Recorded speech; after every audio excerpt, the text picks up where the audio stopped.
Olá, boa noite, seja muito bem-vindo ao Estúdio Oeste, que começa a partir de agora aqui, direto da sede da Revista Oeste em São Paulo. Nosso encontro nas noites de quinta-feira, sempre às 20h30, para repassar os principais assuntos da semana em revista e também apresentar para você em primeira mão o que está saindo do forno da Revista Oeste para os nossos assinantes, o conteúdo exclusivo, publicado sempre às sextas-feiras, pela manhã. Então, desde já, fica aqui o meu convite para você assinar a Revista Oeste. Tem aí um QR Code no cantinho direito da sua tela, você aponta o celular, é um passo a passo muito simples e você passa a fazer parte do nosso time, o time do jornalismo independente, do jornalismo que não aceita recurso público, não aceita recursos de partidos políticos, de governos. Sempre fomos financiados por você, nosso assinante. E o valor da sua assinatura contribui também para a nossa programação em vídeo. E por isso estamos aqui sempre nas noites de quinta-feira. Você também está nos assistindo pelo Rumble. É uma novidade para muita gente que estava acostumada com o YouTube, mas nossos programas não são mais transmitidos pelo YouTube depois que a plataforma impôs uma sanção que até hoje a gente não sabe direito do que se trata. Então, seguimos aqui. Você também encontra o nosso caminho para chegar até essa transmissão pelo site da Revista Oeste e, é claro, pelas nossas redes sociais, pelo Twitter, pelo Instagram, também tem sempre conteúdo extra para você. Quero dar boa noite aqui ao copiloto Flávio Morgenstern. Como vai, Silvio? Boa noite à nossa audiência. Mais uma vez, sempre uma alegria estar fazendo este programa, apesar de que nós não comentamos assuntos muito alegres, né? Ainda mais recentemente, mas sempre uma alegria estar aqui com vocês. É sempre uma alegria, Flávio Morgenstern, também estar com, vamos lá, Cristina Grêmio, de novo. Já estivemos juntos agora há pouco. Isso, repetindo aqui, né, no Oeste Sem Filtro, emendando com o Estúdio Oeste.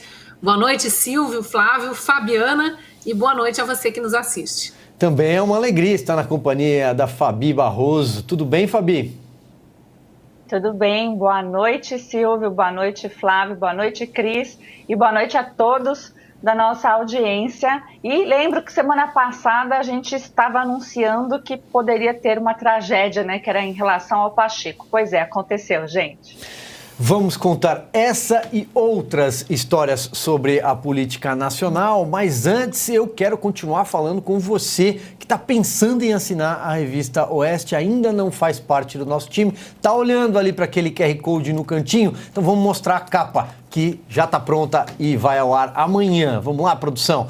O rombo das Americanas, além do prejuízo ainda incalculável a acionistas, investidores, a descoberta de uma dívida que ultrapassa 40 bilhões de reais põe em xeque a integridade de um dos maiores grupos empresariais do Brasil. Quem assina é o nosso colunista Bruno Meyer, especialista em negócios.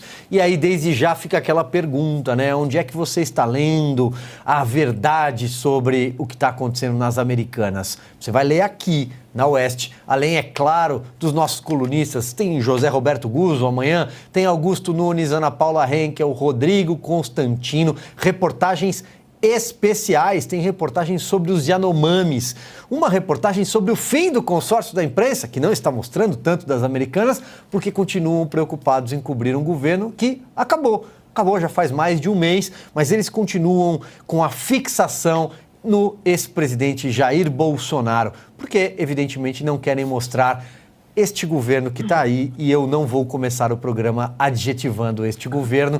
Eu passo essa tarefa para Flávio Morgenstern, é brincadeira. Morgenstern, vamos lá, falando um pouco da capa, né? Americanas, um tema que muita gente não entendeu direito. Exato. Né? E o Bruno traz ali uma visão bem apurada, bem detalhada sobre o caso. É curioso, né? Dinheiro para pagar o que esse trio aí, começando pelo Lehman, né? O Lehman, óbvio. Tem. Né? Eles têm. Exato. Mas é mais fácil hoje em dia no Brasil pedir uma recuperação judicial, você não acha? Vamos lá, né? Quando você está devendo uma grana para o banco, a gente sempre sabe que se você estiver devendo R$40 para o banco, logo chega a cartinha na sua casa. Mesmo hoje em dia, ainda chega a cartinha que é para ser, sabe? Aquela coisa bem humilhante, assim. Ainda chega uma cartinha falando, você tá no cheque especial, você tá indo bem, você tá gastando bem, olha, o banco vai querer investigar a sua vida, vai querer investigar com o que você tá gastando. Fala assim, olha, você devia diminuir um pouco os seus lazeres, sabe? Seus luxos aí para você poder pagar seus R$40 que você tá devendo pro banco. Agora, quando você tá devendo 40 bilhões, entendeu? Aí você sabe como é que vira como é que uma jogadinha ali, uma palavrinha mágica, você fala assim, contabilidade criativa, se for no caso do governo. Você fala, olha, foi um erro de cálculo, olha, foi um rombo aí que todo mundo vai ter que pagar. Só que não eu, né? Porque eu tô devendo 40 bilhões, então veja bem, né? Não é bem que eu vou ter que pagar essa conta. Eu vou transferir para, por exemplo, o grosso da população. Sabe, o preço do feijão ali, sabe, de quem tá ganhando um salário mínimo, não consegue comprar o feijão ali para os netos. Então ela vai pagar um dinheirinho ali que vai para as americanas. Enquanto que as pessoas responsáveis por este rumbo, como todos nós sabemos, vão estar continuando mandando, inclusive na política. Nós devemos lembrar que entre os sócios da Americanas, quero me focar aqui só no Lehman, tá? Porque o Lehman, ele é simplesmente dono assim, vai pensar numa grande empresa no Brasil, provavelmente tem ações do Lehman ali no meio. Mas eu quero me focar num detalhe do Lehman. Ele é dono de boa parte do sistema educacional do Brasil. Então, sabe quando você tenta fazer uma mudança assim, sabe, no Ministério da Educação, fala, olha, eu acho que a gente poderia ter, finalmente nos preocuparmos em fazer uma alfabetização decente para as crianças. Não dá, porque aparece lá um monte de estudos, sabe? Uns deputados, você sabe quem? Senador também, que foi famoso em CPI, senador famoso por querer quebrar o sigilo de todo mundo. Aparece lá, assim, por mágica. Fala, olha, veja bem, aqui tem um monte de estudos mostrando que o sistema atual tá maravilhoso. Você tem que colocar mais dinheiro no sistema atual e transferir o dinheiro do Estado para esse monte de unisquina que virou o modelo de educação brasileiro. Transferir dinheiro que seria para a educação, tanto de base quanto superior, para um monte de unisquina para você falar assim, olha, agora todo mundo tem um diploma que não serve para nada, mas tem. E aí essas pessoas nunca pagam as contas. Eu realmente queria saber por quê, né? Quem é tratado como bandido no Brasil é justamente quem denuncia isso. É verdade. Aliás, eu vou aproveitar, viu, meu caro Flávio Morgenstern. Eu queria muito saber a opinião da deputada Tabata Amaral sobre o que está acontecendo com as americanas. Deputada, se esse vídeo chegar até a senhora, fica aqui um convite para uma entrevista, ou a senhora pode se manifestar como quiser, talvez até pelas suas redes sociais, mas muita gente, os seus eleitores, eu não sou, mas os seus eleitores querem a opinião da senhora sobre todo esse escândalo envolvendo as lojas americanas. Inclusive quem divide gabinete também com a Tabata. É verdade, é verdade. Vamos lá, acho que a Cris e a Fabi, não sei se elas vão comentar também sobre americanas, eu vou passar a bola então aí, Cris, para você, ou a gente parte também para o nosso esporte favorito, que vamos falar do Senado. Mas uma pitadinha de americanas? Uma pitadinha de americanas, eu acho que o Flávio fez uma analogia bem boa aí com as nossas contas pessoais e o quanto somos perseguidos por não só banqueiros, né? Qualquer credor, qualquer um que deixe uma prestação de uma compra parcelada sem pagar, já está a empresa de cobrança ou a própria loja cobrando muito rapidamente por aquele valor e vão acrescentando juros e juros sobre juros. Não tem essa palhaçada, para usar um termo bem popular, de deixar a conta ir crescendo, empurrando para baixo do tapete, fingindo que não vê, contabilidade criativa para cá e para lá, né? Pega empréstimo para pagar, mas não informa que pegou empréstimo, diz que vendeu, enfim, uma safadeza atrás da outra aí. E, estranhamente, né, para os poderosos, nada acontece. Eles fogem com seus bilhões. Bom, o Lehman, que você citou, mora na Suíça, né? Dá pitaco no Brasil toda hora, organiza a Brasil Conference nos Estados Unidos para levar a Tabata Amaral, que vocês citaram, para levar comentarista da Globo, para levar ministro do STF, para ficarem falando como acabar com o inimigo do Brasil e restabelecer a democracia. Isso no ano passado, né? Depois promovem outros eventos também na Europa e tal, o dinheiro dele está salvaguardado. muito estranho. Só para fazer um último comentário, não acerca das Americanas especificamente, mas deste senhor, que é um dos maiores bilionários do mundo, não é nem do Brasil, né? Um dos homens mais ricos do mundo. Ele também é dono desse império de educação que o Flávio citou aí, inclusive, que ajudou a pagar estudos da Tabata Amaral e de tantos outros políticos promissores, né? Formar políticos esquerdistas no exterior para seguir aquela cartilinha. Ele foi um dos grandes beneficiados pela pátria educadora do PT, né? Aquela época de abrir centenas e mais centenas, se não milhares de faculdades soltas aí pelo Brasil para engordar com o dinheiro do FIES, deixar os estudantes depois todos endividados, com uma formação muito precária, na maior parte dos casos, não conseguiram emprego depois, porque o mercado de trabalho não aceita profissional formado nas coxas, desculpe o termo, e aí ficaram endividados, sem ter emprego, sem conseguir renda para pagar a dívida. Foi o presidente Bolsonaro que precisou perdoar essa dívida. Então, está tudo nesse pacotão aí, e para mim não causa estranheza que o ex-consórcio da imprensa não esteja noticiando, né? Eles querem noticiar esses factoides todos aí, sempre envolvendo o nome do presidente Bolsonaro, porque eles não conseguem esquecer o governo passado, esquecem de cobrir o atual governo, mas o governo passado não, e aí ficam criando um monte de factoides, de golpismos e terrorismos e outros ismos aí, para não cobrir o que efetivamente precisa ser divulgado e denunciado para a população em geral, e cobrado, né, das autoridades. É verdade, aquele grupo seleto de pessoas especiais, né, que vão à Brasil Conference não querem comentar, hein, Fabi? Eles não vão comentar a crise das Americanas. Eu ainda fico bem de olho nessas questões de recuperação judicial.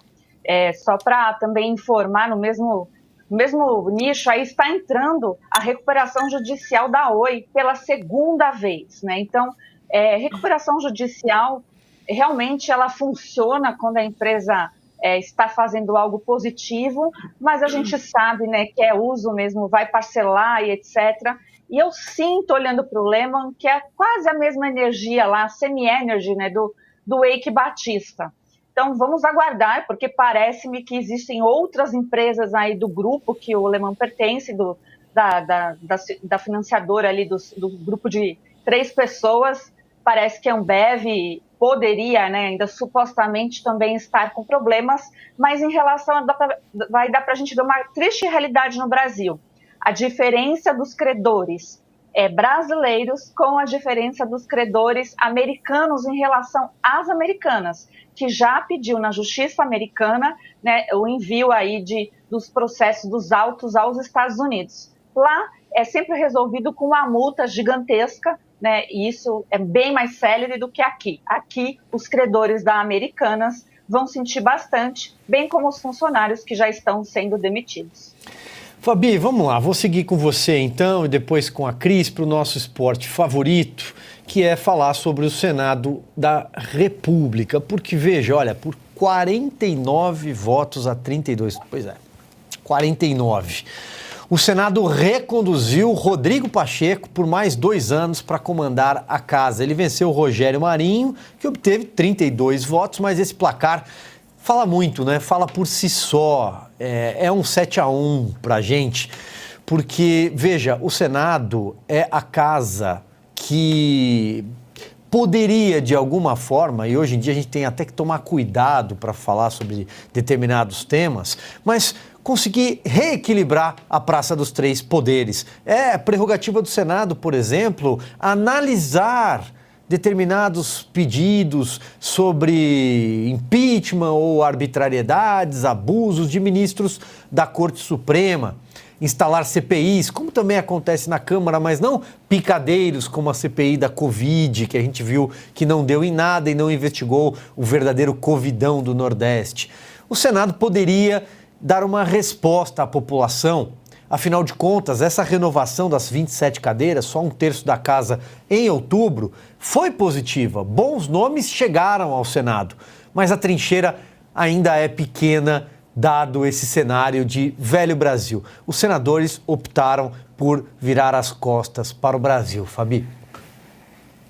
Pois é, nós estávamos aqui ao vivo né, no Oeste Sem Filtro ontem, acompanhando e na esperança, né, de que Marinho tivesse alguma chance, mas realmente esse placar aí ficou difícil.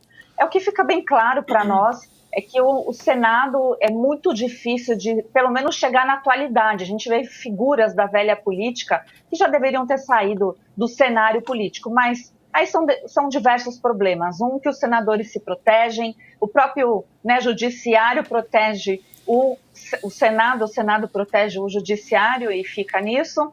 E nós acompanhamos, inclusive, na eleição passada, né, a subtração de uma pasta e o voto a mais, né, quem não lembra aí do caso Cátia Abreu, e ontem também ficou algo assim, pelo menos duvidoso, na questão de apuração dos votos, né? A gente até ao vivo comentávamos do Renan e do Randolph, mas teve uma senadora que deixou cair um papelzinho, e o interessante é que não existe reação de nenhum senador de ao menos vir a esclarecer ou tentar pedir, né, uma anulação, mas isso já se passou, já foi até decidido a mesa diretora do Senado. Isso é muito importante porque o PL, que é o partido do presidente Bolsonaro, que teve a maior bancada, principalmente na Câmara, conseguiu nada, gente, conseguiu negociar nada, e isso representa muita coisa, representa que os caciques partidários não deixam o Brasil viver pelo menos o tempo atual. A sensação quando eu olho aquele Senado é uma tristeza, parece que a gente está em 1990. Então a gente vai permanecer a dificuldade com o judiciário, já que, né, o controle de constitucionalidade quem faz ou deveria fazer é o Senado, e existem muitos indícios de que nada haverá, nem ao menos para pautar, para a sociedade discutir, isso não ocorrerá. E a gente acompanha ainda, né, junto com os abusos aí do judiciário, um Senado que fala de coisas e pautas que as pessoas não estão preocupadas. Eu tenho certeza que a principal preocupação do brasileiro hoje é em relação à economia, em relação a algumas pautas importantes que o governo Lula quer colocar a todo custo debaixo da nossa goela.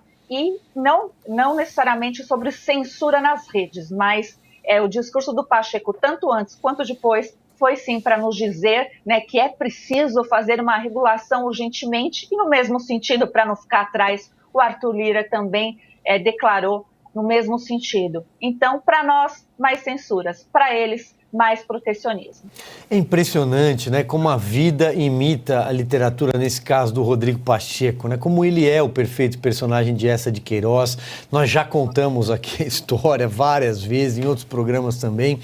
E um discurso vazio, que não diz nada. O Pacheco nunca teve um projeto interessante, nunca fez um discurso brilhante, nunca presidiu nada, mas ele está lá por uma causa, né?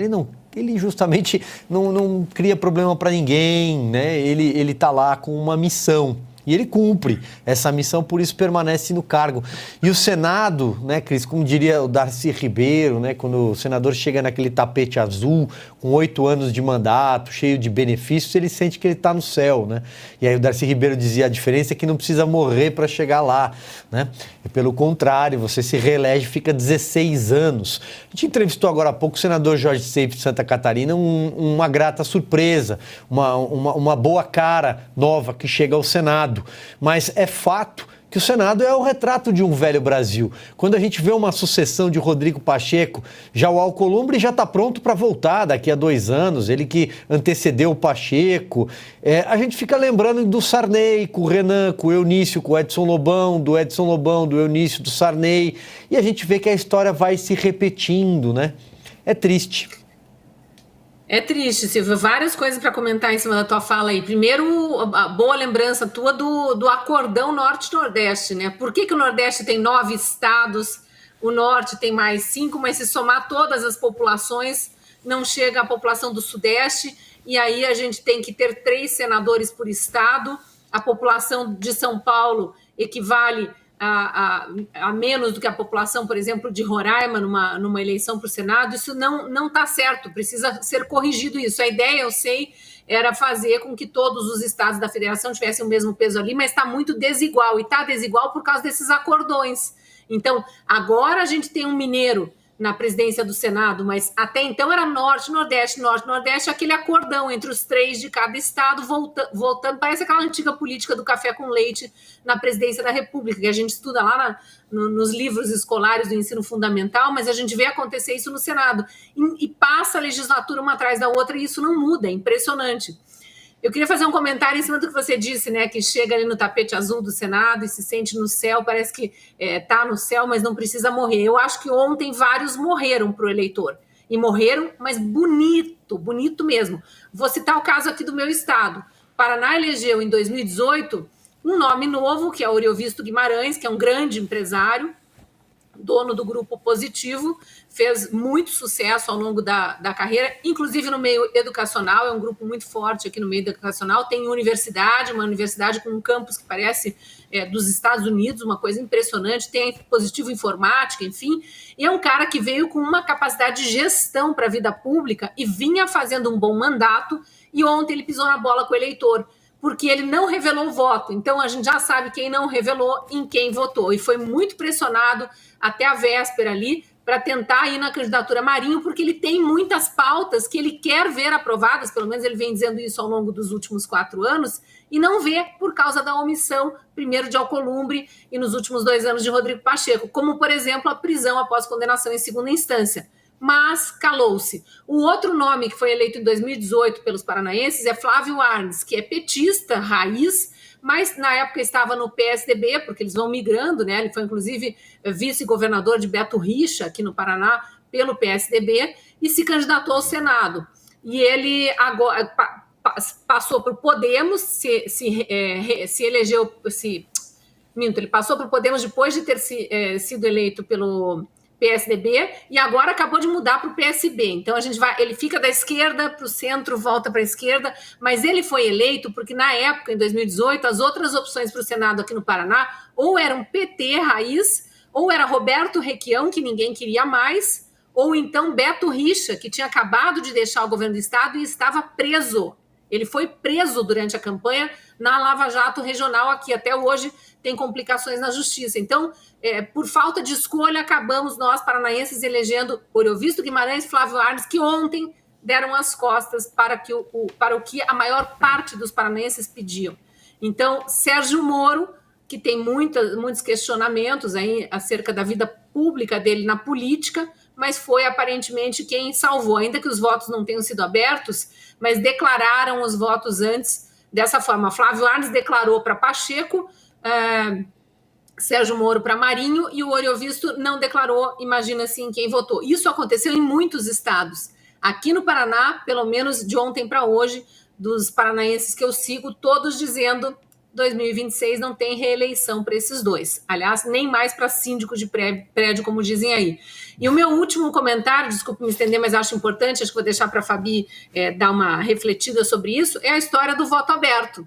Né? Ontem houve ameaça para o senador que, por conta própria, decidisse revelar o seu voto, como foi feito 2 anos atrás, 4 anos atrás, porque o voto é secreto para proteção do senador. Mas se ele quiser revelar, em tese, nada deveria impedir. Ontem foi impedido de revelar com a ameaça de ter o voto anulado. E com 2 capangões ali do lado, né? Randolfo Rodrigues e Renan Calheiros. Uma coisa impressionante. O Randolfo no papel de bedel ali foi algo impressionante, fazendo troça, falava, vou ganhar bolão, aí depois falava, agora voto do Nordeste, aí voto do Sul, aí veio outro senador, teve o senador Irajá também, e todo mundo fazendo brincadeira, é uma festa, brincando, né, enquanto o povo estava do outro lado, apreensivo do outro lado da tela, a audiência, né, acompanhando, nós acompanhamos ao vivo aqui no Oeste Sem Filtro, e o Renan e o Randolfo, principalmente o Randolfo, ele faz questão, né, desse papel de bedel, que lhe cai bem, apesar de tudo, lhe cai bem. Olha, deixa eu agradecer aqui, Denis Nitz, é isso, Denis? Acertei? O Denis está dizendo que ele acabou de assinar a Revista Oeste. Vocês são os melhores, obrigado por nos representar tão bem. ao vivo aqui no chat. Denis, obrigado, viu? É você que está apoiando, que está financiando não só o nosso conteúdo em vídeo, como também, aliás, para você vai gostar da edição de amanhã, tá saindo do forno, vai ser a primeira que você vai ler com exclusividade.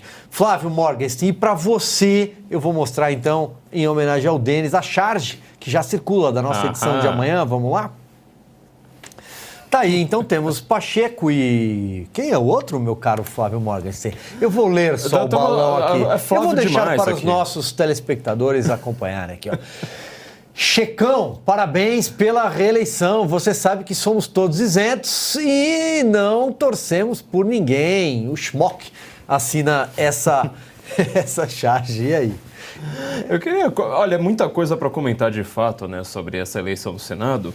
Primeira coisa que eu queria retomar, porque eu já falei aqui uma vez, tem uma coisa que Marx, que era um revolucionário, e Tocqueville, né, Alex de Tocqueville, que era um lorde conservador, eles concordavam que a democracia ela funciona como um teatro. E exatamente isso que nós vemos ali, ou seja, cada um está exercendo um papel, ou seja... A função que me foi dada foi de senador, e até a própria ideia do Senado, como foi bem colocado aqui pela Fabi, e a própria ideia dos partidos, como foi bem colocado pela Cris, estão exercendo um papel ali que é quase um papel hipnótico de nos ludibriar. Veja bem, o Senado ele tenta copiar o modelo americano. O modelo americano ele aconteceu por causa de uma guerra civil ali no país, em que cada estado tem exatamente o mesmo tamanho ali, né? Pelo menos eles tentam imitar um pouco isso. A maior parte dos estados tem o mesmo tamanho e eles ainda são seccionados geograficamente por cinturões de cada um ali com um tipo de atividade econômica. Então tem um cinturão do Rust Belt, que foi onde o Trump teve uma vitória esmagadora e quem era dali falava, olha, o Trump vai ganhar e não tem a menor chance, com o New York Times dizendo que Hillary Clinton tinha 98,6, salvo engano, de chance no dia da eleição. Tem o cinturão do algodão, tem o cinturão do milho, assim por diante. Essa é a história americana, ou seja, você tem um motivo para você falar, olha, já que na Inglaterra tinha Câmara dos Lords e Câmara dos Comuns e aqui nós não vamos ter Lords, então vamos separar por estados. Tem um colégio eleitoral, que é a grande garantia de liberdade dos Estados Unidos, de manutenção de uma Constituição que já tem mais de 200 anos, ao contrário dessas nossas Constituições que duram só 30 anos. Bom, quando você traduz o modelo para cá, você pega o Nordeste e fala assim, olha, já que tinha capitanias hereditárias, vamos continuar mantendo tudo hereditário, as mesmas famílias vão mandar, a gente faz lá um papel de democracia a cada 4 anos, manda o pessoalzinho voltar e elas precisam entender, nós precisamos hoje entender, nós estamos numa crise de identidade no Brasil e no mundo, entender o que são as nossas instituições. Ora, por que tem tanto estado no Nordeste? É puramente uma questão de manter mais senadores, como isso foi colocado aqui pela Fabi e pela Cris. É para manter mais políticos na Câmara Alta, ou seja, você vota no deputado, mas tenta votar no senador para você ver como é que é. Eu entendo que a gente diga meio da boca para fora, né? Esses caras não se reelegem mais para síndico de prédio. Vamos ver nas próximas eleições daqui a 4 anos, quando nós vamos eleger 2 senadores, se vai ter algum nome que presta, entendeu? Essa é a grande verdade. Porque a gente sempre elege o menos pior, e quando você vai vendo ainda nesses estados que são ainda dominados por grandes famílias, você não tem escapatória. Por que você não escolhe dentro dos partidos quais são aqueles grandes nomes que vão para essa Câmara Alta? Você pode reparar como sempre o voto que você vota assim, mais tampando o nariz, sempre, inevitavelmente, é o voto de senador, porque ele é decidido pelos caciques dos partidos. E aí a gente também tem que comentar da própria estrutura partidária brasileira. A estrutura de ter 32 partidos, já chegamos a ter 41 partidos, significa que nós temos 41 ideologias. Reveja no final do programa o que a Cris ali falou do Flávio Arnes. Quer dizer, é do PT, do PSDB, do PSB, do PSB. Você não sabe, não importa. Teatro esses partidos... das tesouras. Exato, é tudo igual, é tudo a mesma ladainha. Por que tem tanto partido, então? É para você tentar ter um joguinho teatral para você conseguir chegar exatamente em quem manda. Então podemos votar da melhor forma possível, colocar lá 80, 180, 280 deputados adequados. Sempre vai ser barrado pelas velhas famílias de senadores. A gente viu isso nos últimos 4 anos. Todas as coisas boas que a população pensou, com votos adequados, com números adequados, aquilo ali não significa absolutamente nada no final das contas, porque essas velhas raposas das políticas estarão rindo das nossas caras. É verdade, olha só, deixa eu agradecer aqui também, olha, o Iceman, é isso? Iceman, será que é por causa do Top Gun ou não? É o do Raikkonen, não sei. Ele diz que assina a Revista Oeste, a Gazeta do Povo e a Brasil Paralelo, boas escolhas. E a Julie Lucili falou que assina a Oeste e isso é uma obrigação, obrigado, Julie. Ô, Fabi, a Cris jogou uma bola para você agora há pouco sobre o voto secreto, né? O Tancredo Neves dizia que ali no segredo da urna, no escurinho, dava uma vontade de trair, né? E aparentemente foi o que aconteceu, porque as contas para o Marinho eram maiores, né? E aí fica estranho, porque realmente faz parte do regimento interno do Senado o voto ser secreto. Mas em relação à punição, né, à anulação, como estavam prometendo, as ameaças, eu não vi, isso não existe. Então, esse é o problema. A gente não vê também nenhum senador naquele momento onde é colocado algo deste porte, né, falando, olha, se vocês vazarem de algum jeito, vocês terão seus votos anulados. E você não vê reação, você não vê um contraponto, você não vê união, você vê, inclusive, por exemplo, a Damares que acabou de chegar isolada, sentada num canto, do outro canto, outro senador. A gente não vê esse trabalho em equipe. Isso faz muita diferença, porque a esquerda e os velhos caciques trabalham, sim, em equipe. Quando eu falei do momento da apuração dos votos, teve até alguém no chat que mencionou, a Tereza Cristina estava lá. Estava, mas trocando ideia, assim, toda rindo, não estava na vibe do pessoal que estava ali, né, como estava o Randolph e os outros senadores, e depois ela até se afastou. Então, falta realmente o argumento, assim, o serviço público, a casa alta, como disse o Flávio, a casa revisora da República, que deveria ter todo esse garbo e elegância, faz muito tempo que não existe mais, ela fica inapta, porque ela tem que servir ao serviço público. O que o público quer? Dar publicidade aos votos, para que você saiba, já que o voto é indireto, em quem o seu representante indireto está votando, né? Isso é muito importante. Então, a gente viu que, no fundo, não estão nem aí para a população. Não adianta nada fazer campanhas em rede social nesse aspecto, infelizmente, porque, como disse também o Flávio, quem define, quem irá lá ocupar essas cadeiras, é um grupo muito, né, preferido ali dos caciques partidários e que a população já está cansada. Veja, nós estamos acabando a fase Renan Calheiros, só que temos o filho dele.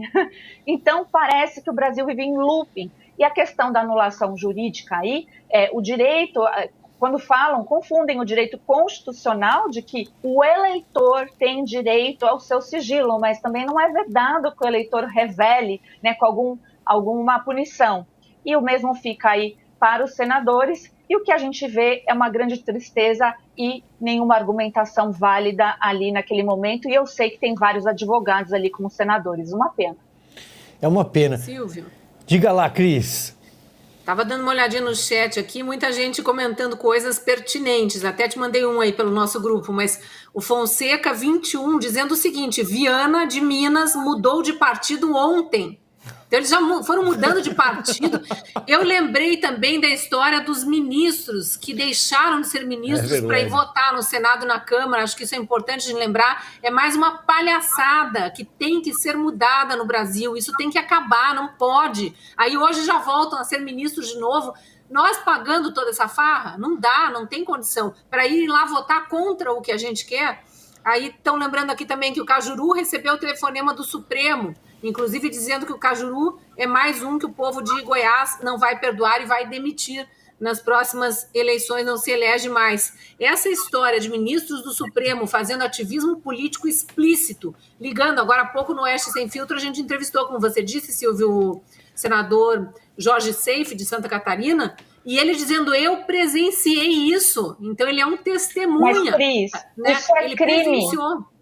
Então, isso é crime passível de impeachment dos ministros da STF. Tanto que a minha pergunta no Oeste Sem Filtro para ele foi, já cogitaram se unir aí os que votaram em Rogério Marinho, que efetivamente são contra toda essa palhaçada, já cogitaram fazer o primeiro pedido de impeachment de ministro do STF nessa nova legislatura? Porque já tem materialidade. E ele diz, não, ainda não e tal, mas eu espero que se cossem aí nos próximos dias, a gente ouça alguém falando, seja de dentro do Senado ou de fora, isso pode vir da sociedade civil também, mas alguém falando, já estou entrando com um pedido de impeachment de ministros do STF que praticaram ativismo político que é proibido pela Constituição para interferir na eleição para presidente do Senado. Pois é, acho que a Fabi queria complementar com alguma coisa, mas eu já vou lançar uma pergunta para ela. O Flávio não queria que eu trouxesse muito esse personagem para o programa. Não. Em quem o senador Marcos Duval votou, Fabi? Bom, eu não sei se ele deve ter um alter, né, pelo jeito, supostamente, vamos colocar assim. Não sei, depende tem a Ruth e a Raquel, né? A gente vê outros personagens da política, infelizmente. Ele se contrariou, né? Ele disse o tempo inteiro, mas tudo indica que ele votou no Pacheco e aí ele ficou bem chateado e deu uma pirada, com todo o respeito, senador. Mas as suas falas, né, estão contrariando a si próprio, não dá para entender. Esse assunto está bem polêmico hoje, né? Realmente bem polêmico mesmo. Eu não sei que ilusão que as pessoas têm em relação a alguns senadores que são bem manjados. O Marcos Duval era um desses. Eu sei porque eu estava acompanhando outro assunto, né, em relação aos detidos lá em Brasília, e ele foi o único senador que conseguiu entrar. Interessante, né? Por que será? A gente pode fazer essa pergunta. Acho que é lícito, porque pelo que eu saiba, só os advogados entraram e outras pessoas de outros cenários mais, né, com essa força aí que verificou tudinho, foi só o Marcos Duval mesmo. Mas em relação ao crime, se presenciou, né, essa interferência, é obrigação, e eu estou cansada de ser a sociedade civil. A sociedade civil também pode, mas acho que os políticos estão muito mal acostumados, né? Tivemos impeachment, por exemplo, da sociedade civil do Modesto Carvalhosa, um pedido de impeachment exemplar de ministros do Supremo, e não foi apreciado, foi colocado na gaveta. Então, quem tem que fazer pressão, e já tem um modelo pronto, porque já foi feito muito, né, com esse crime especificamente, para que se apure especificamente, são os senadores. Não importa se vai ser engavetado, nós queremos ver esse trabalho, porque senão fica parecendo que tudo é permitido. A minha impressão que eu tenho, se os senadores continuarem nessa situação, serão afastados dos seus cargos monocraticamente, como já aconteceu com um prefeito e já aconteceu com o governador do Distrito Federal. Então, isso está muito grave. Não é possível que eles não estão observando isso. Então, é preciso tomar atitudes concretas, pelo menos para fingir que estão trabalhando pensando no povo mesmo, porque eu estou bem descrente em relação ao Senado neste mandato. Pois é. Fabi, o pessoal do chat já achou o alter do Marcos Duval, é Forrest Gump Duval. Não faltarão apelidos agora, mas ele fez por merecer, né? Daqui a pouco... Tem mais um comentário aqui, Silvio. Diga. Só para fechar, a Vanessa Save, falando que a senadora Soraya Tronic, que foi candidata a presidente da República, votando com o celular na mão, tirando foto de quem votou e mandando a mensagem, tipo, para provar que ela votou, talvez para, né, claro, receber alguma promessa, gente, de volta. E diz que tem vídeo no YouTube dela mandando a mensagem. Pois é. Vamos ver, né? Vamos aguardar agora. Muita coisa para investigar. Pois é. Enquanto isso, eu queria seguir só mais um pouquinho sobre o senador Marcos Duval, que é o personagem dessa quinta-feira. Pois bem, depois dessa eleição ontem no Senado, inclusive o senador Marcos Duval foi visto ali, filmado, né, com tapinhas, com Davi Alcolumbre, o grande articulador da candidatura à reeleição do Rodrigo Pacheco. Ele ficou nervoso com comentários nas redes sociais, respondeu e gravou um vídeo. Será que a produção tem só esse trecho do vídeo da madrugada? Tem, do Marcos Duval? Vamos tentar exibir. E vocês esperem, eu vou soltar uma bomba aqui para vocês. Sexta-feira vai sair na Veja a tentativa do Bolsonaro de me coagir para que eu pudesse dar um golpe de Estado junto com ele. Só para vocês terem ideia. E é lógico que eu denunciei. E aí, isso é de uma gravidade sem tamanho, né? Bom, a revista Veja, ele falou sexta-feira, mas a revista Veja publicou hoje a sua capa, a qual constam áudios e transcrições de uma conversa, suposta conversa, do senador Marcos Duval. Aparentemente foi ele quem entregou essas conversas até para a reportagem, com o ex-deputado Daniel Silveira, que foi preso hoje, no primeiro dia depois do fim do foro, por conta da tornozeleira eletrônica que ele teria, infringindo regras no passado. Ele recebeu um indulto presidencial, mas o Supremo Tribunal Federal, na figura do ministro Alexandre de Moraes, insistiu ali em prendê-lo, em dar uma última palavra. Para não embarcar muito nesse mérito e voltar ao Marcos Duval, nessas conversas, ele e o Daniel Silveira, olha, é algo assim meio... chega a ser meio paranoico. Eles falam que há uma tentativa de golpe, que só 3 pessoas iam saber, uma conversa clandestina dentro do Palácio do Planalto, que o presidente Bolsonaro teria acompanhado e que eles iam entrar com grampos da ABIN escondidos. Eles não, o Marcos Duval ia entrar com grampos da ABIN escondido para gravar o Alexandre de Moraes falando alguma coisa. E aí o Bolsonaro iria dar uma voz de prisão ao Alexandre de Moraes. Isso ia reverter o resultado das urnas. Olha, Hollywood... olha, Netflix, Veja. Bom, mas seguimos. E aí, o Marcos Duval disse na madrugada que ia renunciar ao mandato. Algo muito sério, né? E aí, no dia seguinte, ele deu essa coletiva aí, ó. Vamos lá. E aí ele começou a explicar. A ideia seria eles colocariam o equipamento de gravação, teria um veículo já... próximo ao STF, captando o áudio, e eu nessa reunião com o ministro Alexandre, eu conduzindo para ele falar que em alguns dos processos dele, ele ultrapassou a linha da Constituição. E aí eu disse de pronto que eu não iria fazer isso, né? Não iria fazer esse tipo de ação, porque eu falei, olha, presidente, e Daniel, isso é ilegal. Para fazer isso, para gravação, você tem que ter autorização do juiz. O presidente estava numa posição semelhante à minha, escutando uma ideia esdrúxula do Daniel Silveira. Ele não falou, pô, senador, pensa. Não falou nada disso. Por isso que quando saiu na imprensa que ele me coagiu, isso não confere. Tem outro trecho, só para a gente emendar, que ele fala sobre a renúncia, que ele fala assim, se fosse horário comercial, eu tinha renunciado. Tem isso daí ou não? Vamos lá, produção. Acho que esse ponto a gente não tem mais um dado. No momento, ele é questionado nessa entrevista coletiva. Fala, o senhor falou que ia renunciar, e depois, horas depois da madrugada, diz que não vai mais renunciar, mas o que é? Olha, se fosse horário comercial ali na madrugada, eu tinha renunciado. Uma banalização do mandato de senador, né? Um desrespeito aos seus eleitores capixabas. Ele foi eleito para 8 anos, um mandato de senador, e ele falou, tá achando que o Senado é cartório? Se fosse horário comercial, ela assinava e ia embora para minha casa, ia para os Estados Unidos para SWAT. Olha, realmente Netflix, hein, Flávio? Olha, já falou-se muito a respeito do Duval. E essa história inteira é de uma bizarrice sem fim. Em primeiro lugar, a história assim, ela é cheia de furos. Segundo, o fato de ele estar falando dessa história na primeira pessoa dá um caráter meio esquisito para tudo isso aí. Quer dizer, ele aparece como grande denunciador. Olha, vou salvar a República de novo do Bolsonaro, porque o Bolsonaro é um golpista, porque o Bolsonaro isso e aquilo, porque tem toda uma articulação para um golpe de Estado e toda aquela coisa. Terceiro, o ponto central do que ele está dizendo é o fato de que você, em algum momento, né, alguém precisa admitir, olha, talvez esses inquéritos, essas coisas todas aí que estão acontecendo na República, olha, alguém precisa lembrar que isso não tem respaldo na Constituição nenhum. E quando a gente fala não tem respaldo na Constituição, eu vou reafirmar o que eu sempre digo. Significa que é crime. Catalogado dentro da lei de crimes de abuso de autoridade, entendeu? Não é simplesmente, olha, né, a Constituição não deixa. Não, ela proíbe. Então, esses inquéritos aí, eles são proibidos pela Constituição e também são proibidos por uma lei bem específica, dizendo, olha, lei de abuso de autoridade, não pode ter isso, não pode ter aquilo, não pode ter aquilo. Quando você vai ver a lei de abuso de autoridade, é difícil você achar qual inciso, artigo, etc. dela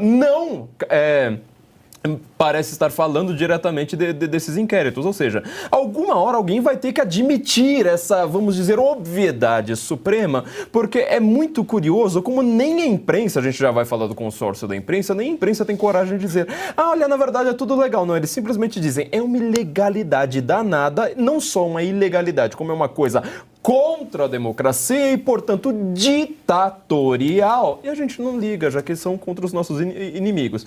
É o Marcos Duval com timing perfeito, né? Ele só quer soltar essa história exatamente depois da eleição do Senado. É aquela coincidência, assim, sabe, mágica. Sabe, assim, quando o herói tá chegando e ele tá amarrado e o vilão vai lá simplesmente dominar o mundo e, de repente, aparece alguém, assim, por trás da porta que tava ouvindo toda a história.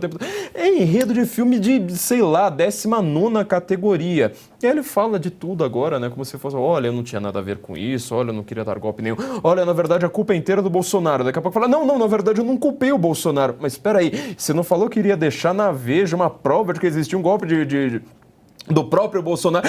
Não, na verdade não é bem do Bolsonaro. Quer dizer, é uma coisa que demonstra o que está acontecendo, na verdade, com a nossa mentalidade. Nós estamos com uma linguagem histérica. É sempre aquela coisa, olha, o nazismo está ali na esquina, olha, outra coisa está ali na outra esquina. E na hora que você vai ver, é simplesmente uma conversa, um conchavo ali que não significa nada. Tudo isso aí é um vazio e todo mundo que está ganhando, no final das contas, são as pessoas que se aproveitam de você usar uma palavra retórica, às vezes, tipo, olha, político tinha que mais é que ser enforcado. Pronto, tá vendo? Olha, em nome da democracia, nós agora precisamos te prender, quebrar seu sigilo, fazer busca e apreensão e agora ferrar todos os seus contatos familiares, assim por diante. Esse é o retrato da República Brasileira hoje. Pois é, e olha, a gente fala, né, Flávio, em clima, é uma chanchada política brasileira, evidentemente, mas isso é grave. Ele está acusando o agora ex-presidente da República de tramar um golpe. Isso envolve também um ex-deputado, que era deputado naquela época. Cadê o Randolph para levá-lo ao Conselho de Ética e Decoro Parlamentar? Ele tem que responder. Aí ele vai ter que detalhar a forma, a cronologia dos fatos. Ele vai ter que dizer qual era a intimidade que ele tinha com o Daniel Silveira, porque se só 3 pessoas poderiam saber, ele era um dos 3. Então ele vai ter que dizer, ou é caso clínico. No nosso chat há, inclusive, algumas indicações nesse sentido. Não sei, mas eu acho que é caso para o Conselho de Ética, não, Fabi?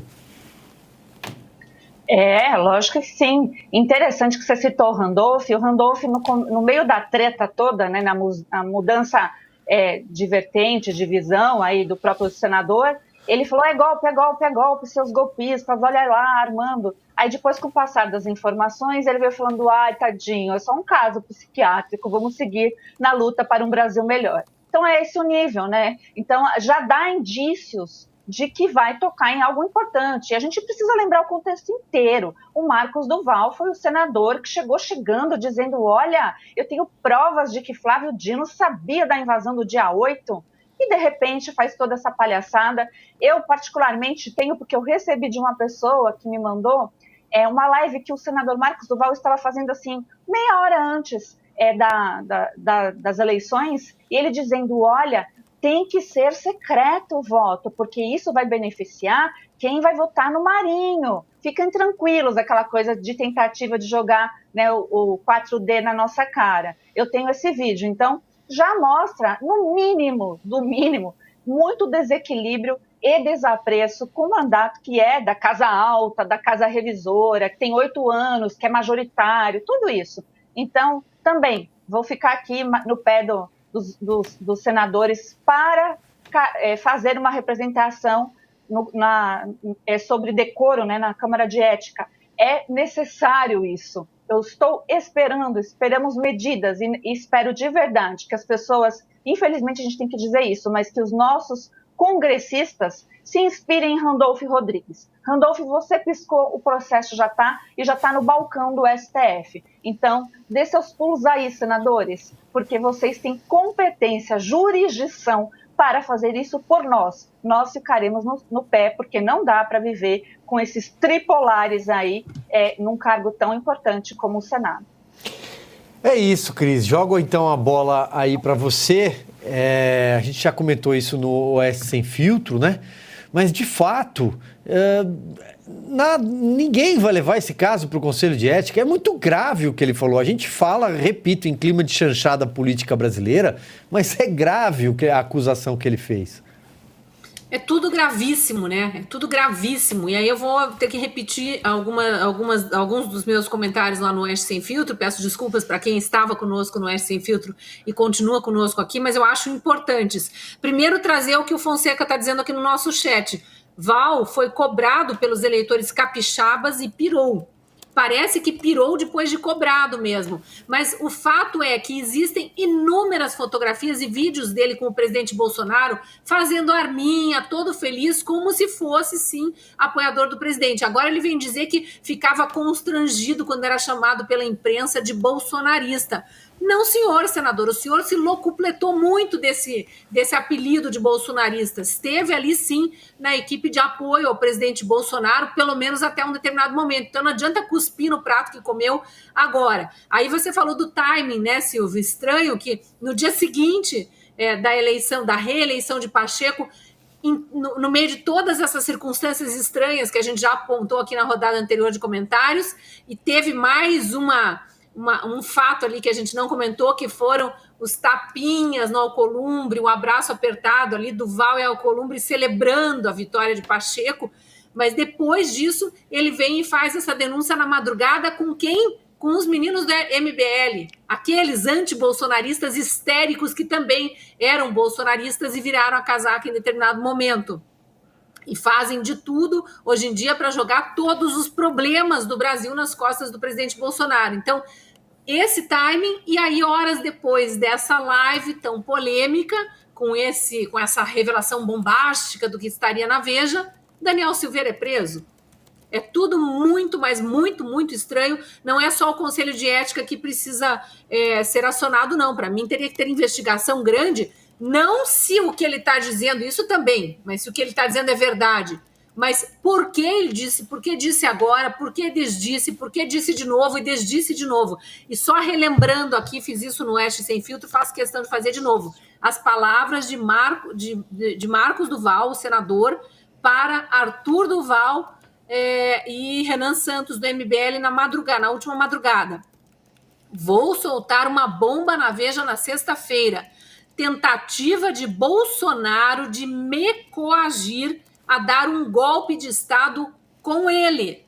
Fecha aspas. E ele ainda falou, óbvio que denunciei, ainda se revelou ser o alcaguete lá junto ao Alexandre de Moraes, né? Mas vamos lá. Ele falou que Bolsonaro tentou coagi-lo a dar um golpe junto com ele. E aí depois, horas depois, ele convoca no seu gabinete uma coletiva de imprensa e fala o seguinte, abre aspas, o presidente estava numa posição semelhante à minha, ouvindo uma proposta esdrúxula. Ele não falou. Então, realmente, isso precisa ser investigado. Óbvio que, na minha opinião, o presidente Bolsonaro tinha que entrar aqui com um processo de calúnia também, porque caluniar pessoas é crime tipificado no Código Penal, ao contrário de opinião, que não está tipificado. Ter opinião no Brasil não é crime, muita gente sendo presa aí, calada, perseguida e difamada por causa de opinião, não é crime, mas caluniar é crime. Então, se ele caluniou na live, ele vai ter que responder. Se ele não caluniou na live, então ele mentiu na coletiva. Também é grave, aí é conselho de ética mesmo. Muita coisa aí. E só um último recadinho, se tiver alguém do Conselho de Ética do Senado assistindo, também comentei no Oeste Sem Filtro. Dá uma olhadinha na timeline do jornalista Kim Paim, porque ele foi um dos primeiros a divulgar o vídeo do Marcos Duval dando tapinha lá no rosto do Alcolumbre, esperando o assédio todo ali para poder dar um abraço apertado, parabéns, comemorar a vitória de Pacheco, que talvez tenha sido isso que fez os capixabas depois saírem em cobrança desse senador. Mas Kim Paim pergunta por que Marcos Duval está ali logo depois da eleição, do resultado da eleição, celebrando junto com Davi Alcolumbre. E o Marcos Duval responde, duas respostas muito mal educadas lá na timeline do Kim Paim. Vale a pena ver, porque eu acho que Conselho de Ética é pouco, viu? Um abraço para o Kim Paim, que já participou aqui conosco algumas vezes do Estúdio Oeste. Flávio Morgenstern, queria que você contasse para quem está nos assistindo mais um destaque da revista Oeste, que estará disponível amanhã cedinho. E você que está pensando em assinar a revista Oeste, eu vou mostrar a capa agora para você ver. Olha o que você pode estar perdendo. O rombo das Americanas. Além do prejuízo ainda incalculável a acionistas e investidores, a descoberta da dívida que ultrapassa 40 bilhões põe em xeque a integridade de um dos maiores grupos empresariais do Brasil. Esse QR Code aí no cantinho da tela leva você até uma assinatura rápida e, olha, eu garanto para você que vale esse investimento em jornalismo independente. Por que eu estou dizendo isso? Porque enquanto isso, Flávio Morgenstern, o consórcio da imprensa anunciou o seu fim. Mas como bem a Cris lembrou, no final de semana eu coloquei essa frase, ela respondeu embaixo no tweet que eu escrevi, eu coloquei: o consórcio da imprensa acabou.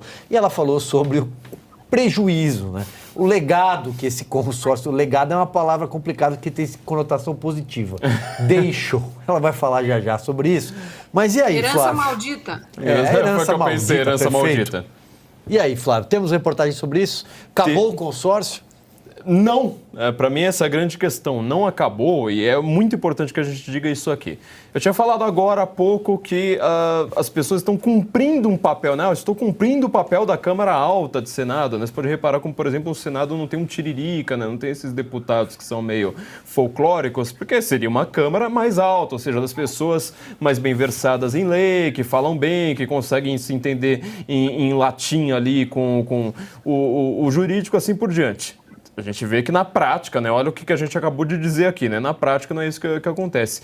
A mesma coisa acontece com o jornalismo, ou seja, as pessoas acham que o jornalista está fazendo, na maior parte das vezes, né, principalmente na grande mídia, na grande e velha mídia, está fazendo um papel de informar as pessoas, de investigar fatos e entregar um estado coerente, uma narrativa coerente lá, buscando várias fontes, assim por diante.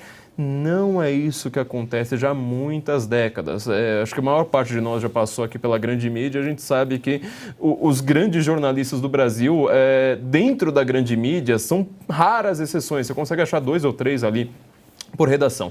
Se você voltar lá para os anos 90, eu aprendi isso, sabe, na escola. Falar assim, olha, a gente não gosta de citar nomes aqui, mas aqui eu vou como eu estou falando de nomes no passado, eu vou me permitir isso. Meus professores diziam, olha, você tem que entender que o Estadão é um jornal um pouquinho mais conservador, a Folha é um pouco mais progressista, assim por diante, sabe? A Rede Globo, ela mastiga um pouquinho mais a informação, porque como ela é para a população mais ampla, não é simplesmente para quem tem leitura, então ela mastiga um pouco mais a informação, então cada um dos jornais tinha lá uma certa, vamos dizer, uma cara, uma personalidade. Cada uma das redações seria assim. Hoje, a gente sabe que isso não acontece mais. O mesmo pensamento que você vai encontrar num jornal, no outro, são todos idênticos. Então, assim, quando aconteceu a grande pandemia, eles falaram, olha, vamos montar um consórcio, supostamente por preocupação em informar a população de uma maneira adequada a respeito dos ciscos do Covid-19, que estava matando muita gente, estava todo mundo em pânico. Eu fiquei completamente em pânico, sabe? Estava passando álcool até nas caixas de papelão que estavam chegando em casa. Na verdade, a gente percebe que eles estavam dando um nome para uma coisa que já vinha de antes, ou seja, eles são a mesma coisa, todos os jornais são simplesmente idênticos, o jornalista sai de um lugar, vai para o outro, não tem mudança nenhuma. E isso aí tudo, né, toda essa ideia de um consórcio, na verdade, é uma ideia de cartel, ou seja, vamos nos unir, nós que somos os grandes, para esmagar qualquer outra pessoa que esteja dizendo algo contrário nas redes sociais. O grande medo das velhas mídias, da oligarquia econômica financeira do mundo, quanto às redes sociais, teve na eleição de Donald Trump, na eleição do Bolsonaro, no Brexit na Inglaterra, só alguns pontos fundamentais. Eles agora querem de novo falar, olha, volte a acreditar apenas nas fontes que são do consórcio, nas grandes fontes que são das velhas oligarquias. Todo o resto aí você chama de fake news. Lembra que você nunca usou esse termo fake news. Foi uma invenção assim, de um mês para outro, de repente está todo mundo falando em fake news. Ah, agora são notícias anticientíficas divulgadas por aí. Quer dizer, eles só querem a narrativa deles. A política e a mídia hoje estão andando de mãos dadas como uma oligarquia que quer a sua visão de mundo, ela é homogênea e ela é feita para a obediência da população. Eu que sou egresso do jornal impresso, Flávio, no final dos anos 90, quando comecei, eu lembro que o manual de redação, e aí tanto faz, a Folha, o Estadão, o Globo, dizia, é proibido formar pool de imprensa. Era proibido, mas está aí. São outros tempos, né? Por exemplo, por falar em herança do consórcio, Cris, neste momento a manchete do portal, o principal portal do consórcio, é a seguinte: em mudança de discurso, Lula admite possibilidade de disputar reeleição. Hoje é dia 2 de fevereiro de 2023. Eu só digo isso, tá? Só faltam 4 anos. Para passar a bola para você.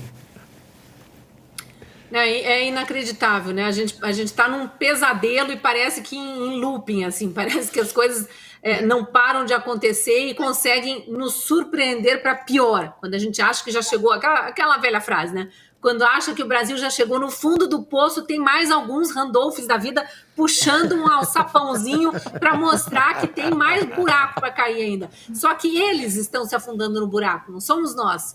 Nós continuamos bem aqui, eles querem fingir que a gente não existe mais, eu tenho dito isso nos programas que a gente participa. Sejam 58 milhões, sejam mais, nós continuamos bem aqui. Podem ameaçar, podem cancelar, podem espalhar ódio, jogar toda a sua raivinha para militância raivosa, para essas milícias digitais, esses gabinetes de ódio que eles têm. Podem falar de fake news, essa bobajada que eles fazem.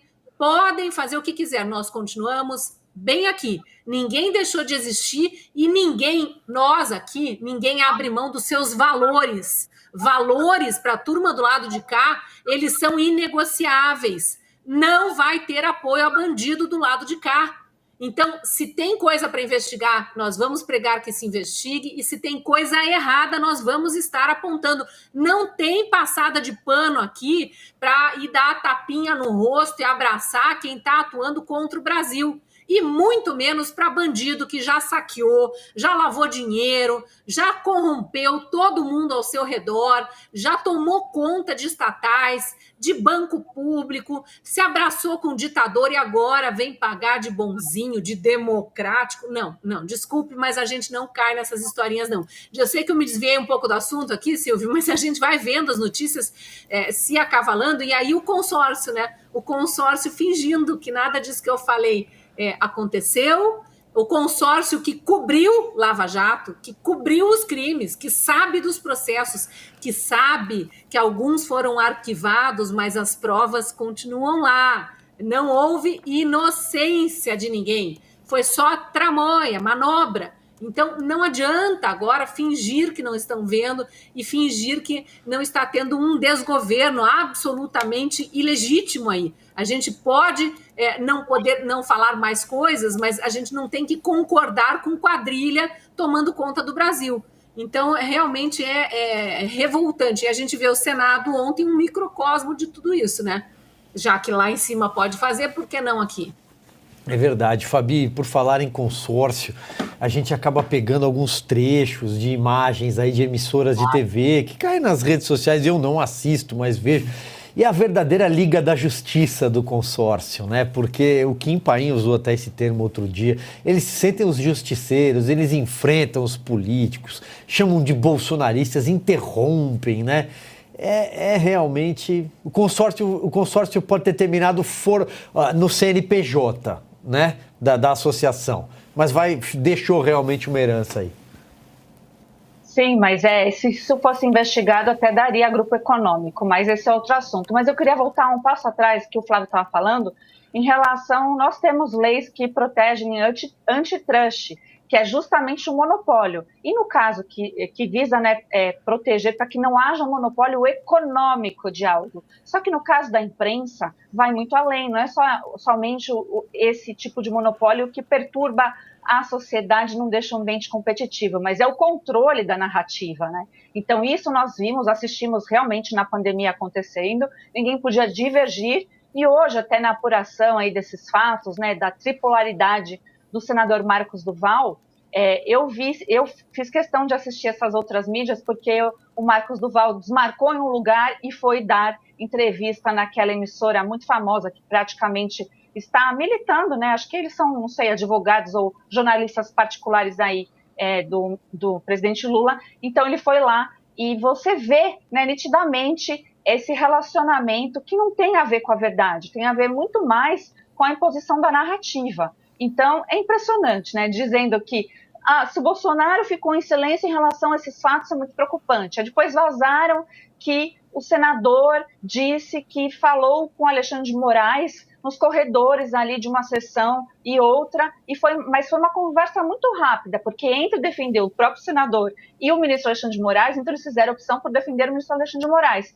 E tudo isso, eu digo, que é uma grande piada, porque estamos na apuração dos fatos. O senador Marcos Duval foi prestar depoimento à Polícia Federal hoje, também numa pressa danada, né? A gente vê esses milagres acontecerem, mas a defesa entrou em contato com a PF e já foi logo prestar o depoimento. Então tem muito a ser apurado, mas a narrativa está pronta. A narrativa do golpista do presidente Bolsonaro, aí o Flávio Bolsonaro, filho do presidente, teve que chamar para a realidade, dizendo: pessoal, o que vocês estão falando? O presidente Bolsonaro saiu do cargo normalmente, não ocorreu nada. De fato, né, a gente precisa ficar nas coisas que são feitas, e não existe coação tentada. Se você tentar coagir, já é coação. Então às vezes até a burrice, desculpa, desses jornalistas que não sabem o que significa coação. E eu não estou falando nem juridicamente, eu estou falando isso de uma forma generalizada. Se alguém tentar te coagir, coagido você está. Então não tem modo tentado. É muito triste ver isso. E esse consórcio eu também sei que não acabou, porque a narrativa está lá, impressa, é a mesma. E configura, assim, trust, né, que é eles ficarem todos juntinhos e tendo monopólio, principalmente da narrativa. É isso aí. E olha só, esta quinta-feira e a semana vai terminando também, marcada aí pelo falecimento da jornalista Glória Maria. Nós falamos sobre isso no Oeste Sem Filtro mais cedo. A Glória se despede. E eu queria ler aqui um trechinho que eu li no final do Oeste Sem Filtro. Ela deu duas entrevistas muito boas, uma para Joyce Pascovitch e uma para Veja, em 2018, para o Bruno Meyer, que, aliás, está agora aqui com a gente na Revista Oeste e assina essa reportagem de capa das Lojas Americanas. E ela falou sobre redes sociais e sobre o tempo, porque havia uma grande mística, né? Havia uma questão sobre a idade da Glória Maria. Então, sobre as redes sociais, vejam vocês que nada mais atual, né? Ela falou o seguinte, em 2018, abre aspas, de repente, com as redes sociais, você só pode dizer o que agrada a certas pessoas. Não sei viver assim. Não serei a boazinha só porque algumas pessoas querem. Não tem sentido, nessa altura da vida, seguir a manada porque isso é legal. Isso tem a ver com o consórcio de imprensa, isso tem a ver com as redes sociais, com os dias de hoje. Ela estava realmente à frente do seu tempo. E por falar em tempo, ela disse o seguinte: tem uma teoria de que quando você fala muito em idade e no tempo, atrai o tempo contra você. Para evitar problema, esqueço que ele existe. Nunca fiz plástica, nunca coloquei botox, nunca entrei em academia. Faço pilates há 20 anos e sigo as orientações da nutricionista e da dermatologista. Tenho muita coisa para me ocupar, por exemplo, a educação das minhas filhas. Então, você acha que eu vou me preocupar com o tempo? Belas palavras. Flávio Morgenstern, o que mais na edição? Eu esqueci de alguma coisa ou passei por tudo?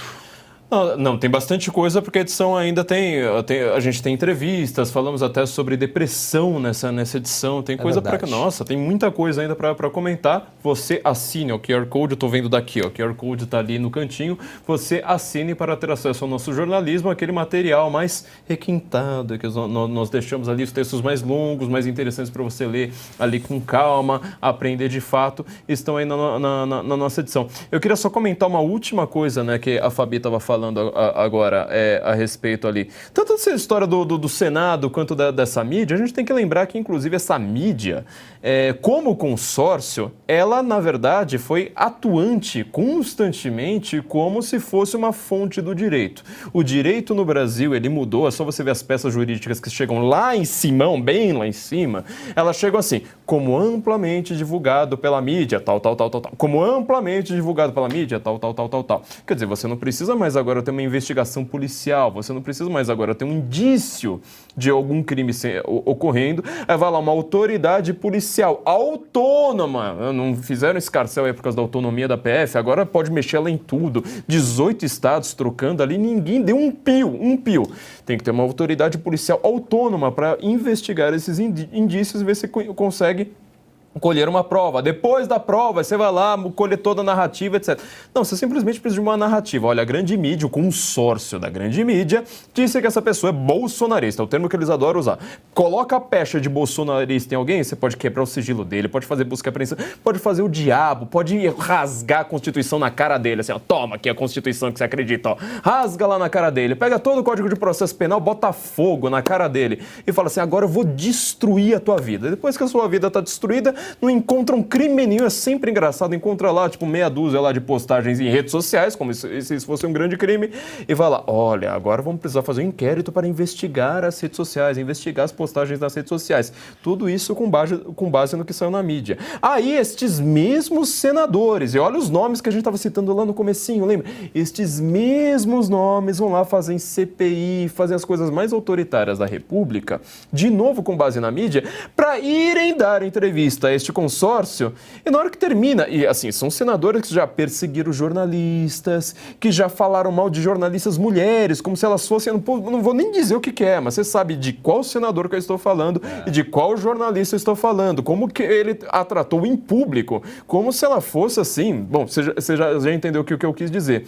Aí, mulheres, jornalistas, dentro de uma redação, olham para este senador e falam, por favor, senador, continue com um bom trabalho. Você vai lá nas redes sociais de jornalistas mulheres que estão lá propagando feminismo o tempo todo e dizem, olha, certas coisas são boas, mas você já viu esse senador falando, destruindo os bolsonaristas? Ai, que delícia, isso aí é muito melhor. Isto é o consórcio da mídia, é isto que está destruindo o Brasil. Eu acho que você foi injusto, porque o amor, no final das contas, venceu. Deixa eu me despedir aqui da Cris. Cris, até quinta que vem. Obrigado, um beijo. Um beijo, Silvia, até quinta que vem. Um beijo para o Flávio, Fabi e para nossa audiência tão participativa aqui no Rumble. Voltem na quinta que vem e divulguem para os amigos. É isso. Tchau, Fabi, até quinta. Tchau, eu só queria deixar uma frase aí que o Flávio falou. É faroeste das provas, é isso que está ocorrendo no Brasil, vale qualquer coisa. Pessoal, muito obrigada, boa noite Silvio, boa noite Cris, boa noite Flávio, boa noite a todos que nos acompanharam e assinem aqui para ajudar o nosso trabalho. É isso, uma ótima noite para você que nos fez companhia até essa hora e também para você que está pegando esse vídeo no dia seguinte, está assistindo na sexta-feira, porque dorme cedo, acorda cedo no outro dia, trabalha duro, ao contrário de alguns senadores da República. Você que não está preocupado com tapinha no rosto, que não está preocupado com tapinha nas costas, porque você tem outras coisas para se preocupar, né? Com a educação dos seus filhos, como disse a Glória Maria, trabalhar, pagar os seus impostos. Pois é, uma ótima noite para você. Fique com Deus. Quinta-feira que vem a gente volta trazendo os destaques da Revista Oeste, que, ó, tá pronta. Até lá.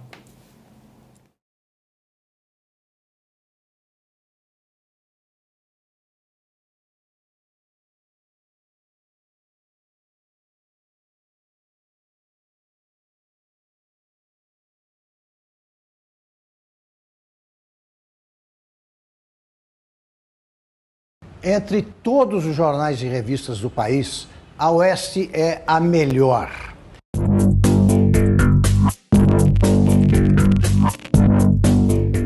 Tem a melhor equipe de jornalistas, publica os melhores textos, tem paixão pela verdade, amor aos fatos e respeito pelos leitores.